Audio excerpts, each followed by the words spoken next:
Hello and welcome. Now, your eyes may deceive you. That is because I'm playing an Xbox 360 game on the Xbox One. It's dirt free. It was a game from Games with Gold a few months ago or some shit. I actually did a written review of this on my website, just trying a different kind of writing approach with that. That's on retrocreative.co.uk in the reviews section. So yeah, I'm just putting this game on and playing it a little bit so you can see for a start the kind of quality of emulation if you've not experienced it before on the Xbox One. This game is, like I say, it was a game with gold, so I'm going to call it. Pardon me, that's the beer. I said quality of the emulation, didn't I? And it's not fucking working. Quit that bullshit. Yeah, it's basically I can download the digital version straight to my Xbox One because it is a one of the games that's compatible.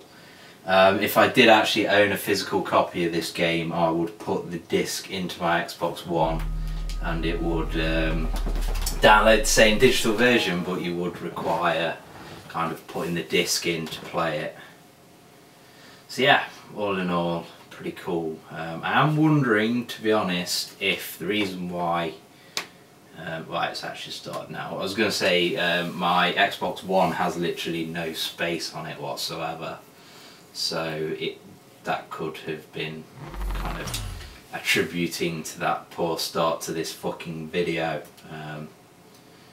Yeah, pretty well, I was going to say I'm pretty impressed with this game. I was impressed when I first played it at the graphics. Graphics were pretty nice for an Xbox 360 game. Thought it almost looked like an Xbox One game, to be honest. But the handling isn't particularly great. Jump in with Dirt Tour. Obviously, as you can see, I have been playing this a bit, unlocking some stuff. And I'm going to play fucking Off-Road Rush. What have we got in here? Land Rush. Don't want to play Land Rush. Rampage Final in Aspen. We'll try this. Hopefully it's fucking rally cars. Oh, it looks like old school cars. Okay, 80s. The fuck is that? Dalek Fodder. Oh, that's the team, isn't it? It's an Opel Manta. Renault 5 Turbo. Oh, it's got to be the RS500, hasn't it? Big Fiera, getting third wave in the snow. Drinking my beer. Yeah, the handling is weird. It's very twitchy. I don't particularly like it, but it does kind of suffice. The game is playable. It's not completely horrendous. Here we go.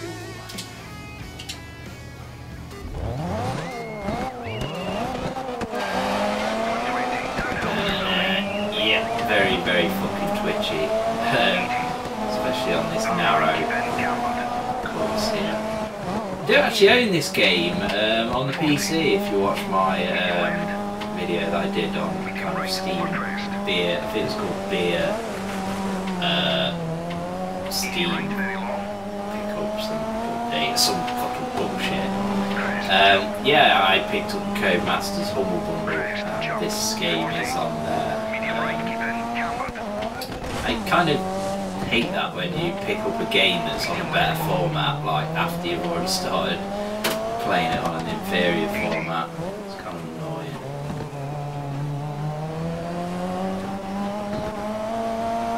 Oh, I could do with a fucking shit.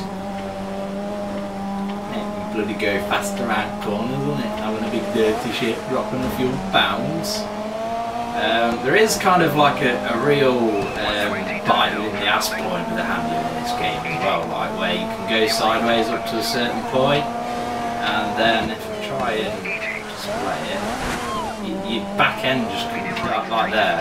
Your back end just completely goes. Kind of feels a bit random. So you are a bit tentative when you're going around corners. Ah, gap.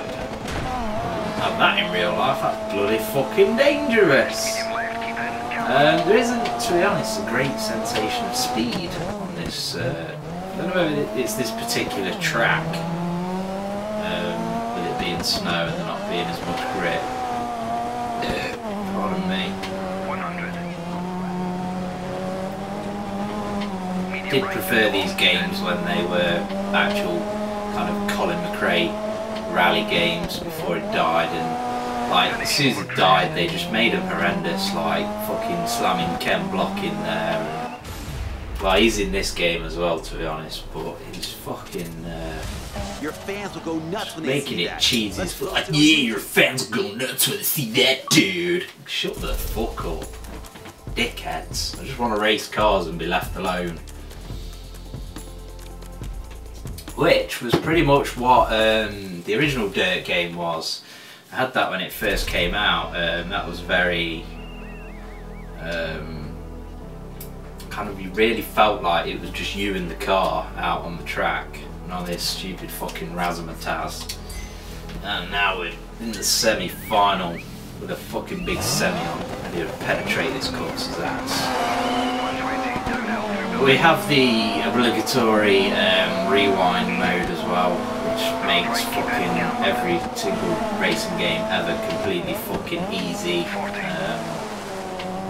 I do use it, but I wouldn't really. It was good when it was on the original grid game, and it was like a new thing. It was like, wow. But then everybody stuck it on fucking every game. Like you get Forza, the last Gran Turismo game I played, which was Gran Turismo 5, I don't believe had it. And then that wasn't the last Gran Turismo game. I haven't played 6. Although with it being a PS3 game, even being a PS3 game, I've always kind of wanted to pick it up and still look like a kind of cool, comprehensive racing game. Forza hasn't fucking impressed me lately. Kind of feel very limited with Forza. No dynamic weather. Like this is number 5 I'm talking about. I haven't played 6 yet. Got to pick that up at some point. Yeah, limited tracks, like less tracks than the older games. And just fucking half the cars being fucking DLC. It just annoys me.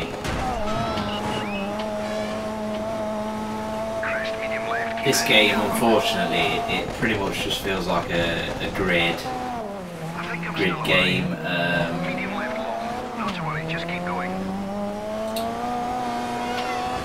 And to a certain extent, visually, the Formula 1 games, because all these Codemasters games, they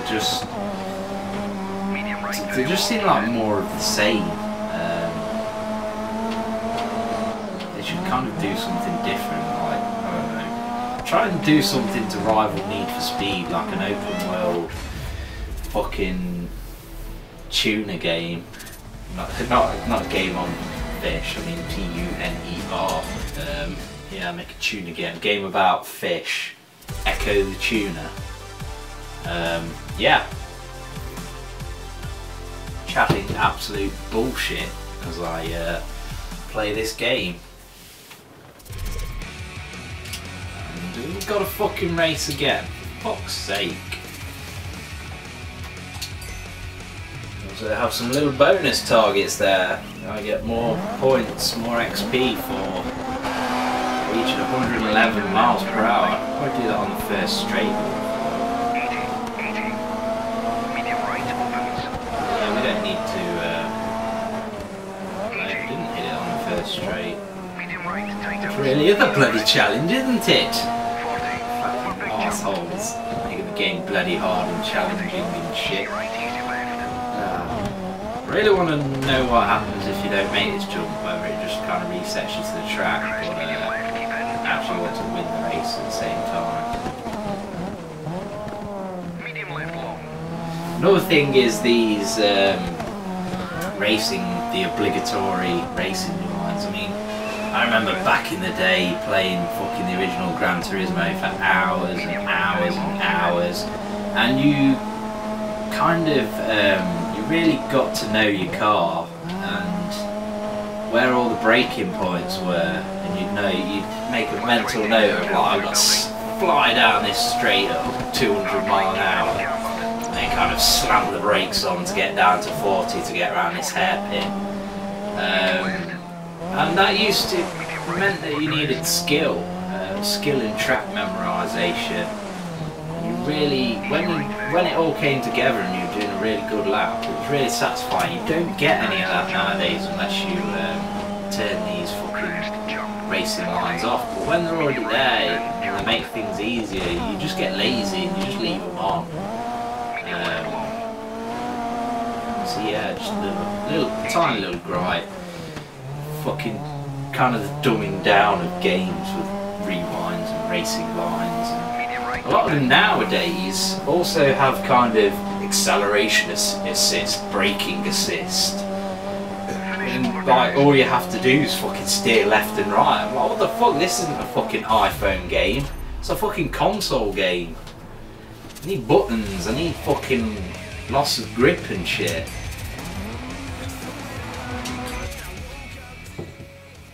There we go. Nothing but win.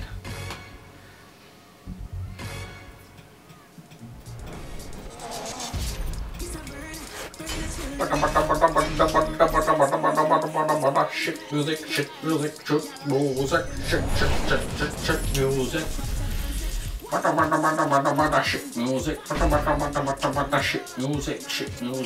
have a look at one of the annoying fucking Chem Block bastard fucking shut your shit face up. I'm talking over you because I'm not interested in you, you shit fucking cunt. There we go. Yeah, shitty little Jim Carner. I mean, where did that stupid fucking name come from, Jim Carner? Sounds like someone that cleans your windows, doesn't he, Jim Carner? Shut the fuck up. Wow, look at that fucking exhaust. It's alright, fucking Pringles chew bow. Right, so yeah, we get points for the aliens. Yeah. It's hard to adjust to the feeling of the handling of this car is extremely different. To the rally car I was just using, this one does not like to fucking brake or go in a straight line. You can see there's a little bit of a frame rate. Yeah, bronze. Yeah, there's a bit of a frame rate dip there, which is kind of annoying.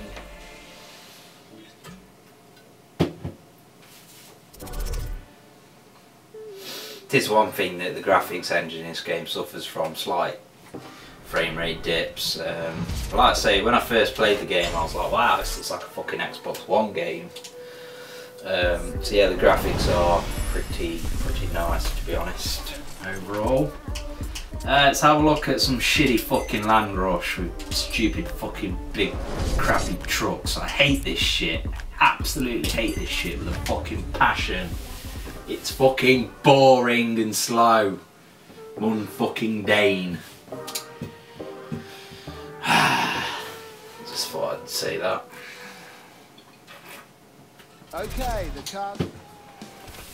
Rather do this track with motocross bikes. Yeah, motocross bikes are fun.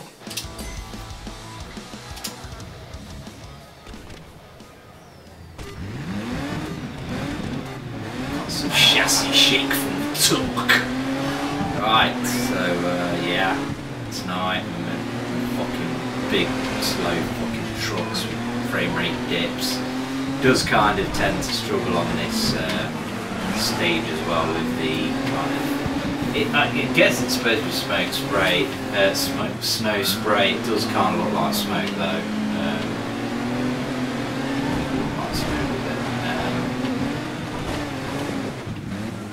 Yeah, it does kind of make the frame rate dip. talking about Gran Turismo, does anybody remember Gran Turismo when it had the tyre smoke, like the excessive tyre smoke that actually, like, I'm talking before it got released, it had like tyre smoke that made the game slow down to a crawl when you went around corners, and they eventually had to remove it because they just couldn't find a way of kind of getting the game to run at a decent frame rate and go around corners with the smoke coming from the tyres. Just a bit of trip around. Am I yet to find a game as engaging as the original Gran Turismo? Well, racing game, I mean. It's a good example of a racing game. I mean, Forza 3 on the Xbox 360, that was pretty engaging. It had a lot of races, I know that. I eventually resorted to just kind of getting my teammates to do all the races for me.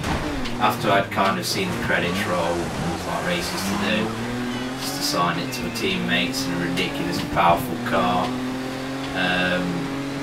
I remember kind of watching Jeremy Kyle at the time and using like the side-by-side picture-in-picture mode, and then like just having somebody the AI auto-complete my races on the other side of the TV. So that was interesting. Yeah, that was basically hunting achievements, to be honest. Probably had like every achievement other than the one that was complete all races.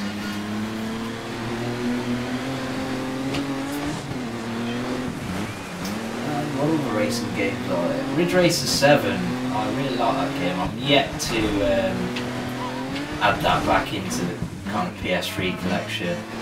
I did want to pick it up in CEX, but it looked like somebody had had a fucking bukkake on it and fucking spunked all over it for some reason.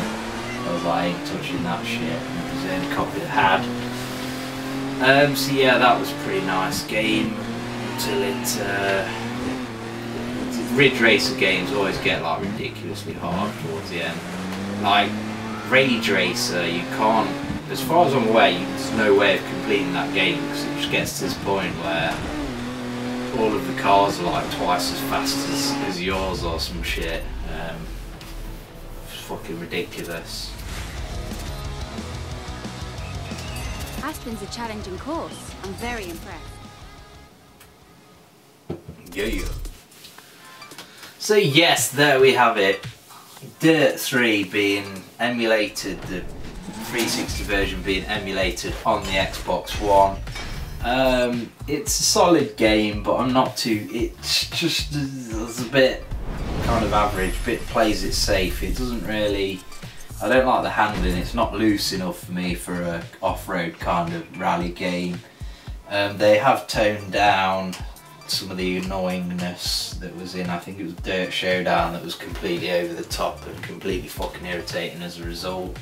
They've toned that down, which is nice. But yeah, the handling just isn't quite there for me, even though the visuals are pretty impressive for a 360 game.